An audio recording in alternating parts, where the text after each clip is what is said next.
minutes, and then I'll cue you in to turn it down. Thank you. So we have Seth remotely today.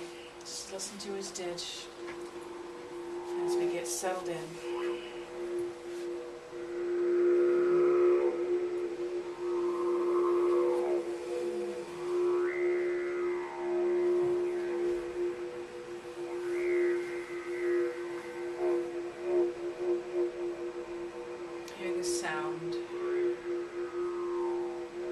Allowing it to vibrate through your body.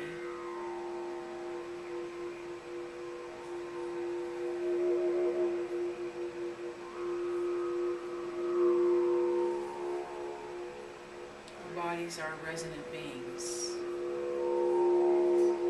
Sound healing is one of the most powerful, forgotten, integrative health techniques available to us. The didgeridoo is a sound of a human voice being transferred through a hollowed out piece of wood,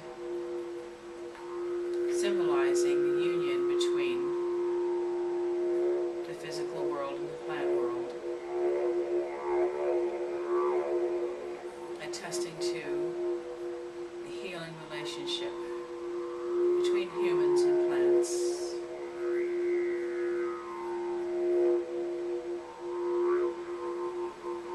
Taking the sounds of the human voice and allowing it to reverberate off the sounds of the wood.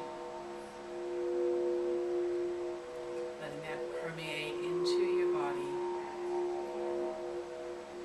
Feel your cells dance with delight as you become centered and grounded.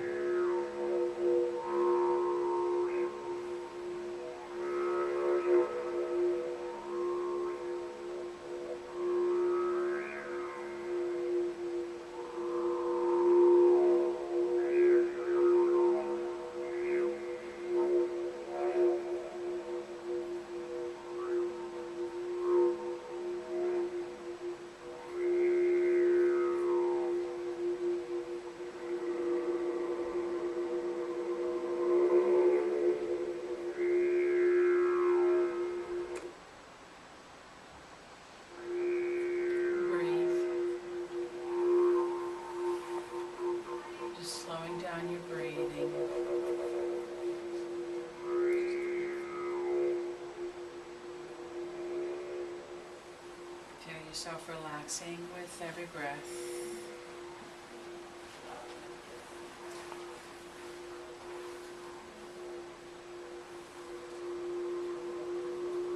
Dropping your shoulders.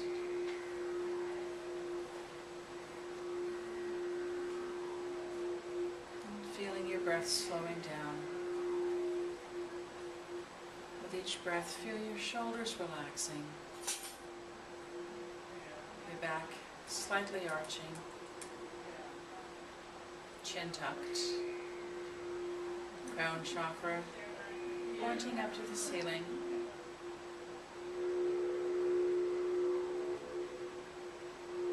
And now you're bodily aligned with all of your chakras,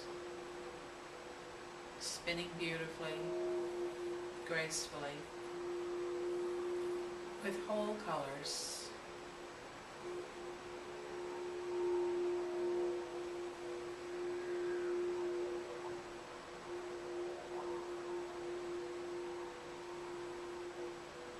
Feel yourself relaxing even more. We'll do a series of breaths, counting in for 7, holding for 7, exhaling for 7, and holding for 7. We'll do this several times. Breathing in, 2, 3, 4, 5, 6, 7. Hold.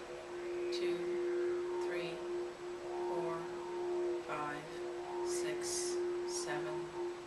Exhaling slowly. 2, 3, 4, 5,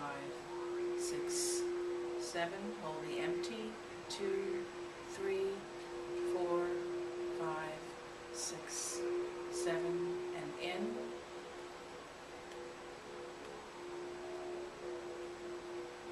Hold.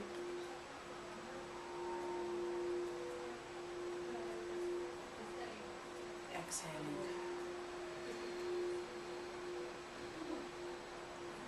And hold.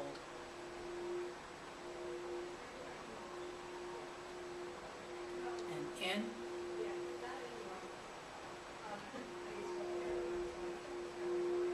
Hold.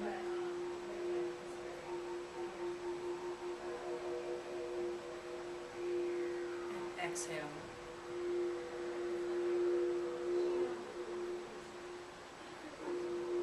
Hold.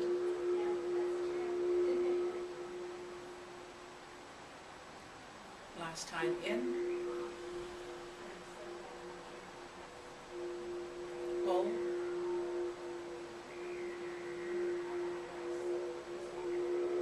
Exhaling.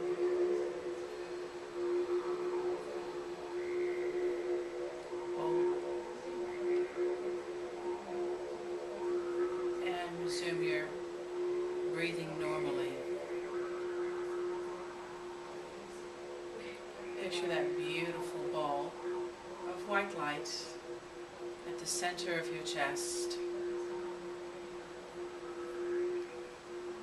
Create an expansion of this light in your chest space and sense it going beyond your body in all directions. 20, 30, 40, even 50 feet. Now imagine this beautiful ball of white light with gold and silver and pearlescent aspects to it, going down at the bottom of your feet, penetrating deep into the core of the earth, penetrating down deep into the mantle, the earth's mantle, going all the way deep into the inner core, to the center of the earth. Feel this white light connecting and bonding to the center crystal of the earth. The deeper we bond with the earth, the stronger we ground. The stronger we ground, the higher our soul can reach.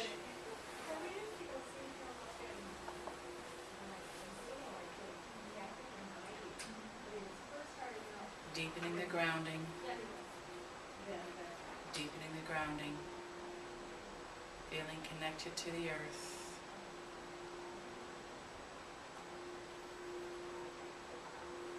Bringing your energy back up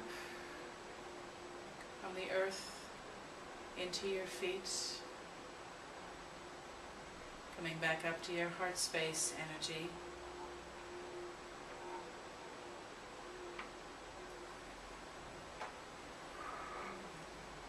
Feel your heart space energy now going back up through the top of your crown chakra, coming out of your head,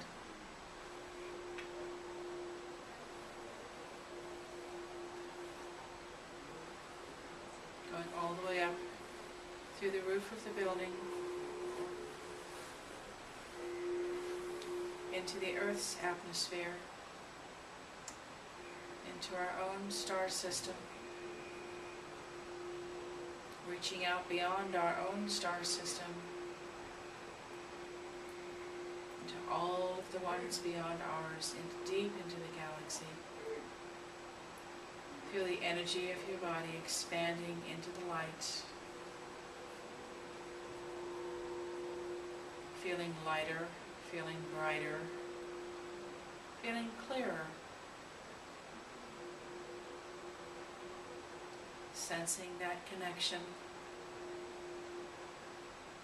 reconciling the irony within your soul of being an individual and yet simultaneously being a part of all that is, energy of creation.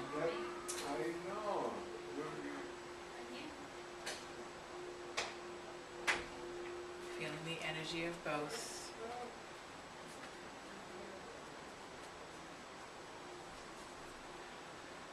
Seeing the connection between the two. Breathing into this truth. Knowing the reality of it.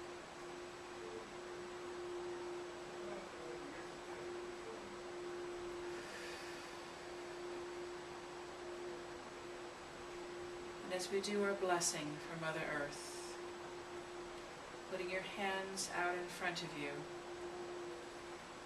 imagine the earth, now that we're grounded and connected to the highest energy of all that is. Putting your hands out in front of you, imagining the earth. See her bounty, her abundance, her ever-present giving. She breathes, she creates water, land, earth, plant, microorganisms, animals, humans, energies, even that which we cannot see, are home to Mother Earth.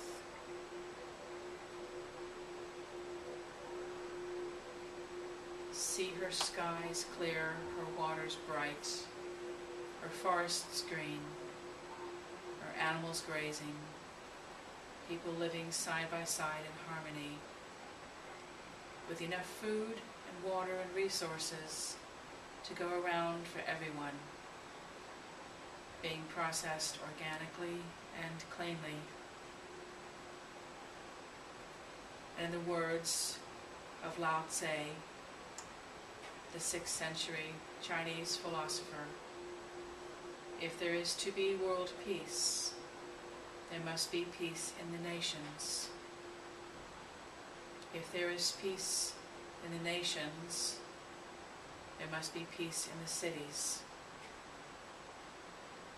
If there is to be peace in the cities, there must be peace in the neighbors.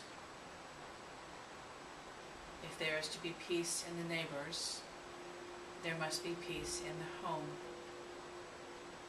If there is to be peace in the home, there must be peace in the heart. And so as we send blessings to the earth for world peace, we acknowledge it starts in our own heart.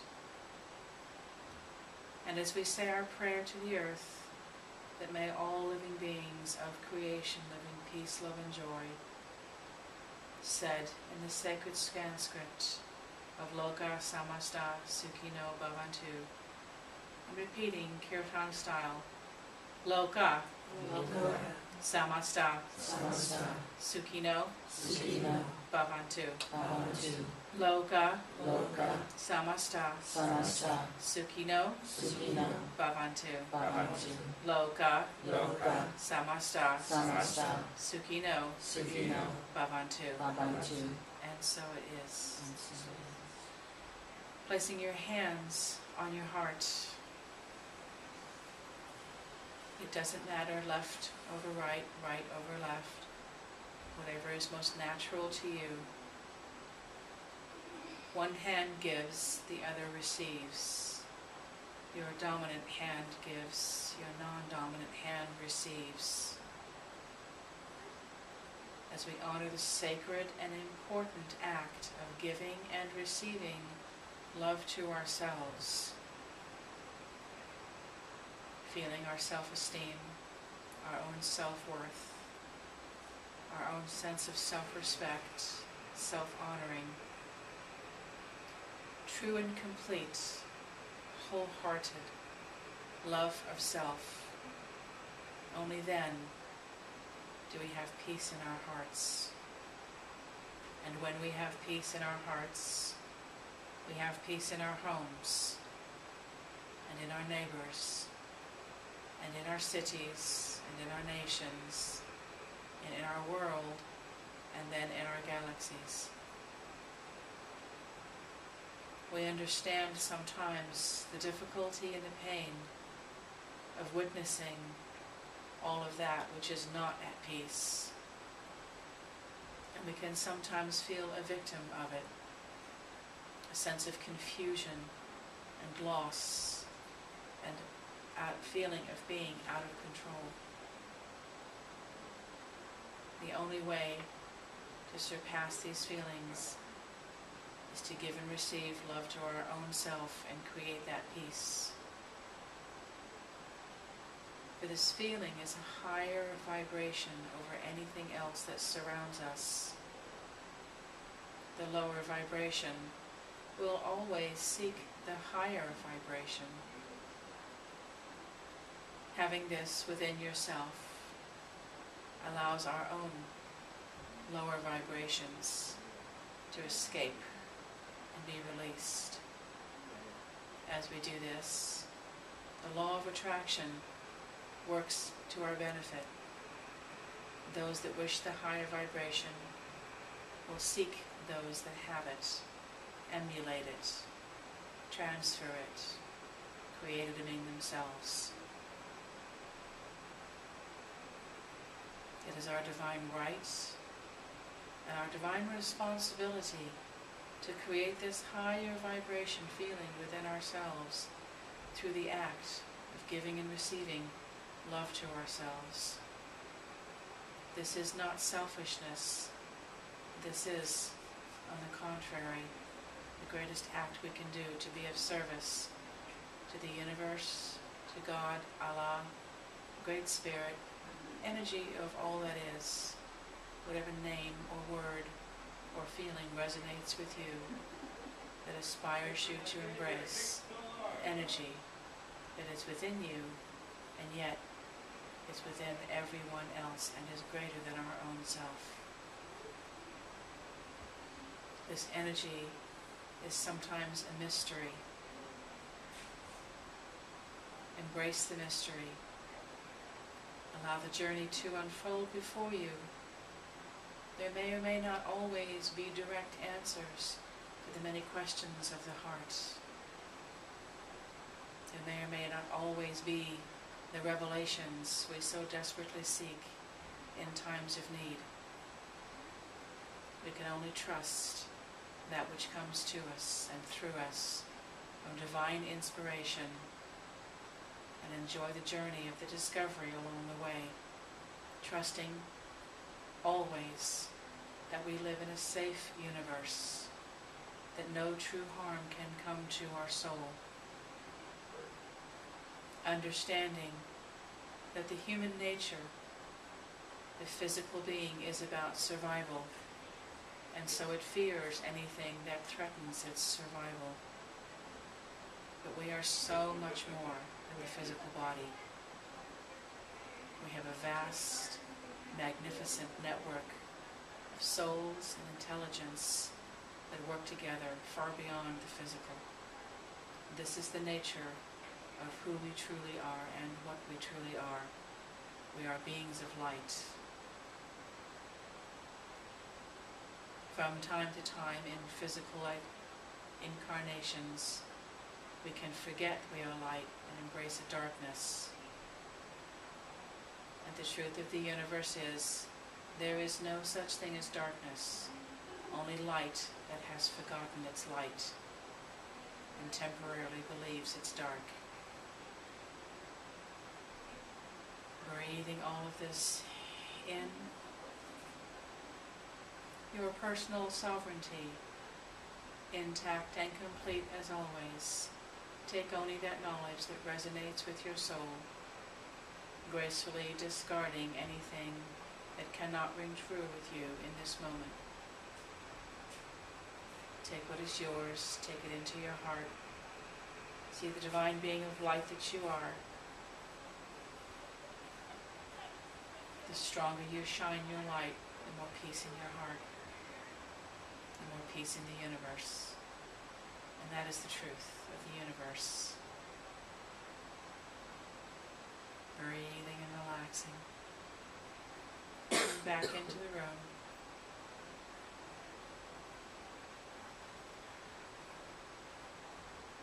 Whenever you're ready,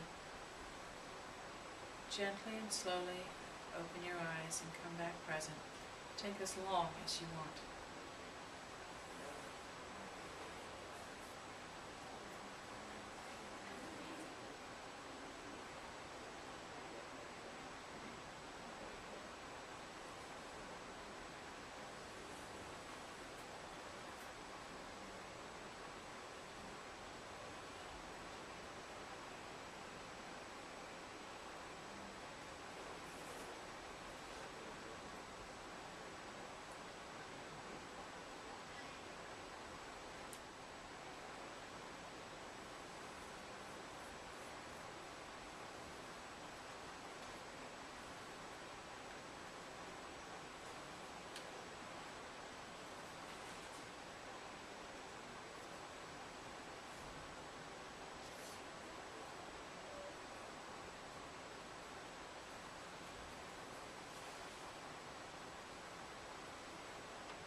So everybody back.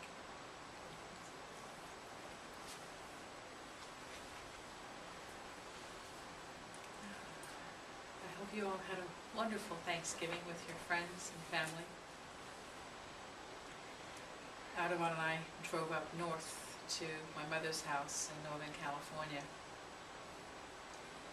It's always interesting to leave Orange County with all of the planned communities and clean and crisp looking shopping centers.